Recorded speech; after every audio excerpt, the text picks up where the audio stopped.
Dissabte 25 de juny, l'ambient de festa es podia respirar a la ciutat des de bon matí, amb propostes esportives i musicals. A la tarda, les bicicletes van omplir de nou els carrers del centre amb la celebració de la 65a edició de la cursa ciclista de Festa Major, amb categories Elite Sub-23 i Senior Master 30. Els més joves van poder jugar a uns autos de xoc ben curiosos amb l'activitat EcoShock, uns artilugis semblants als cotxes de fira, però sense electricitat, una experiència ben ecològica i, sobretot, divertida. Vam tenir també el sorprenent correfoc de Festa Major, que després d'un recorregut pels carrers de les Planes va cloure amb l'espectacle Somnis d'un alquimista, al Parc de la Fontsanta. Hi va haver també temps per un sorprenent espectacle acrobàtic a la plaça Maria Aurèlia Capmany i pel ball tradicional amb l'orquestra La Xata a la plaça Catalunya.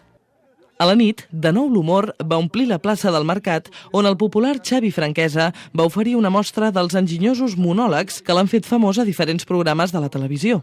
I a la mitjanit, el hip-hop de la Mala Rodríguez va omplir l'escenari central del Parc de la Fontsanta. Lletres i ritmes contundents per tancar un dia ple d'emocions.